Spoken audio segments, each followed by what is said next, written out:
Now, you know that problem that just keeps coming up at work over and over again and doesn't seem to get resolved? Let's talk about that today. So, a lot of times we have challenges or problems at work that we've escalated to our boss or our bosses, and nothing seems to be getting done. And this can be a source of frustration for both parties. It's frustrating for your boss because your boss is going, oh my gosh, here comes Marilyn, and she's going to complain about this thing again and again because it still isn't fixed. And it's frustrating for you because you see this as a problem. You see that this needs to get resolved and you need to get on with it so you can move the business forward. So it's frustrating for both parties when there's a long-standing, perhaps, or perhaps maybe not that long-standing issue that needs to get resolved. So what I've seen as an approach that I've seen other people use, and I've used it myself, and I want you to try because I think you will find success with it. First thing, let's call out complaining for what it is. Let's just put that on the table. And I would say to my boss, I don't mean to be complaining. I want to solve this issue. So complaining is objecting to reality in a way that isn't helpful. And you're trying to be helpful. So this isn't complaining. I want to resolve this. I'm taking accountability and I want to be part of the solution set. So how do I do this? So a real effective and efficient way is to follow an S-bar approach. And an S-bar approach is, and perhaps you've used this in other areas of your organization. S-bar is an acronym. It stands for situation, background, assessment, and recommendation. A lot of times, S-bars are used within an organization. Let's say you want to start a new program, or there's a capital request, and it's typically for large sums of money. So you write an S-bar. It's typically a software application that you put all this information in with lots of attachments that basically says, this is what needs to happen here, and this is why, and here's all the attached documentation that goes with it. So that's an S-bar.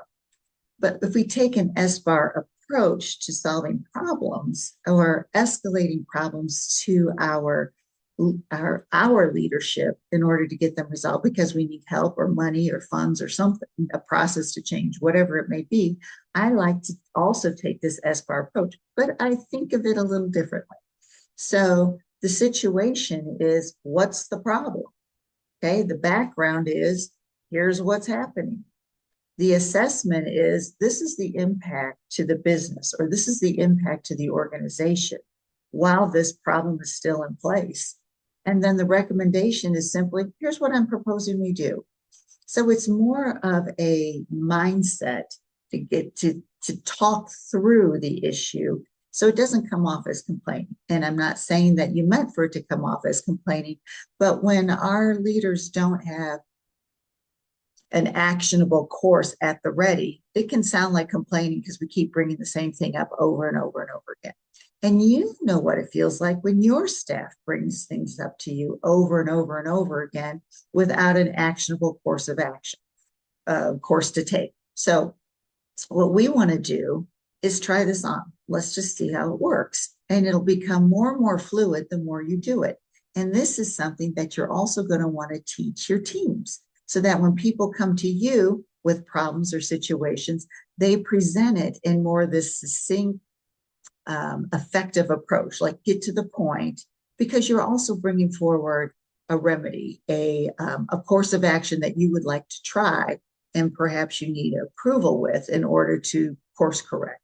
So what would that look like? Let's say we have staff calling off of work. That's one of my big pet peeves. So what would it sound like? It would sound like, so what's the problem? Staff calling off of work. That's a problem. That's the challenge. You know, here's what's happening. A few people, or maybe it's random people, keep calling off. They're scheduled to be in. They're supposed to be in. We're counting on them to show up to work, and they're not here.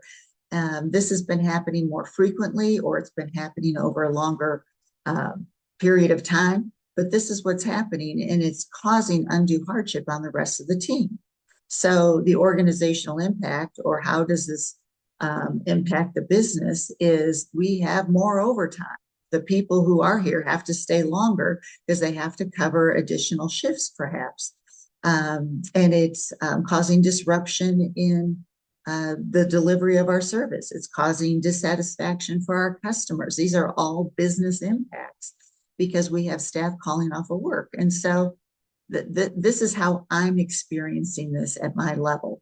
This is what it looks like to me. And I know it's going to affect my boss because you're expecting me to handle these things. So here's what I'm proposing that we do about it, which is, I would meet with people either as a group or individually, and I find out why, not just the people who are calling off, but everybody, depending on how large of a group this is, perhaps meet with them in small groups or one-on-one, whatever is going to be more effective for you.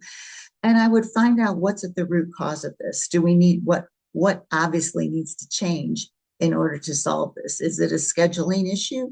Is it people needing more flexible schedules? Is it we're hiring the wrong people into this particular role where we need this level of consistency? Are people having at-home family issues? Is this a temporary thing? Are people really engaged in wanting to be here, or is it not the job they thought it was going to be? We don't know yet, but that's what I'm proposing we do. Or whatever your next step forward is that you're looking for buy-in on from your leadership to say, yes, let's get this going. And it might also be, especially for something calling off, if when you get to your actionable solution set, that you need to involve all the other departments in order to help you. So let's take on staff retention. There's another big one. Again, what's the problem? Well, we're hiring people and they're not staying. They only stay for a couple months or a few weeks, or they're staying for less than a year. But this is a problem and this is ongoing. So here's what's happening. We hire them. We go through the long process of getting them hired. We get them in and they don't stay. We get them trained and they either leave with notice or without notice. And the impact to the business is obviously we're paying to recruit these people, to bring them in, to train them. And perhaps some of these jobs are a little bit more even specialty trained, and they're not hanging around. And we need them here. We need to build our teams, and we need to build this consistency in the business in order to move it forward. So here's what I'm proposing. I'm proposing that we round on new hires once a week and then build a sort of a triage of when we round on them. So we're rounding on them within the first few days. I give them a training buddy. I have somebody who's working with them to make sure that they're getting the training that they need, that they feel supported in the role, that they have somebody to go to with questions on the fly. Because you as the boss, they're not always going to have access to you.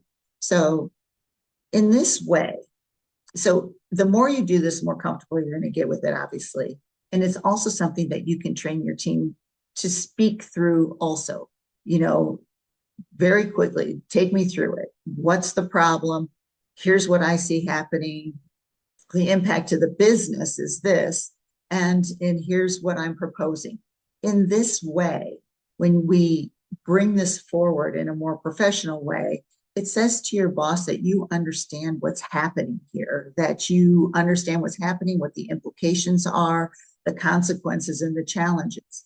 It tells your boss that you understand that this impacts your boss also, and that you're part of the solution set and want to be part of the solution set. And this is not a dump and run, but we want to get the business moving forward, and this needs to be addressed. It says that you're willing to do something about it and not complain. And it shows that you're committed to acting on behalf of the organization in order to resolve this. Now, you can't know all the moving parts and pieces, but from where you sit and how you see it and from what you're responsible for, you're ready to get this resolved and move forward with it. And this is the way, this is your recommendation. This is how you see it happening. You're open to suggestions. I'm open to incorporating other things, but let's make an actionable plan that I can communicate to my team and tell them that I want to move forward with this. This is important and that we're going to get this fixed. So The only other part of this that I would say, and one of the things that I experienced is one time when I was doing this, um, I brought this to my boss in this way. And at the time, I was in banking, and it was one of our branches, and we didn't have enough frontline staff. We didn't have enough tellers. Used to be back in the day, you even had somebody who sat in the lobby. It was a big bank and directed customers when they came in. But we had long lines for the tellers, we had long lines for the bankers, and I needed more frontline staff for these same reasons. And I was told that it was going to be a temporary situation. My boss understood my frustrations because this isn't the level of service that we wanted to provide, and that we would bring more temporary hands on deck, but I wasn't going to be able to fill my open positions. But again, this was all going to be temporary. There would be some temporary relief. Well, what turned out in 2 months' time was that they announced that this bank was being acquired. And so there was about to be all kinds of people available to fill these positions. But at the level that I was not privy to that information. And my regional president couldn't tell me that. They weren't going to tell me, oh, we're working through a cascade of communication that's about to come out. But again, this was conveyed in a professional way, and you can only move forward with what you know and the best way forward. And hopefully you are working with people that are being honest with you when you don't get the answer that you need. But by and by, working through these situations, calling out what complaining is, teaching your staff to do this and saying, I'm not complaining because I'm not objecting to reality in a way that isn't helpful. I'm trying to be helpful. And this is the way I see us moving forward. What do you think? Help me with this so that we can get this resolved quickly. Give it a try. Teach your staff to do this with you as well. I think you're going to see this move very effectively, effective professional communication, and get your problems or your challenges resolved quickly. Because let's face it, a big part of our day is doing nothing but solving problems, and we want to move these through quickly. Let me know how it works for you. I know you will be successful with this.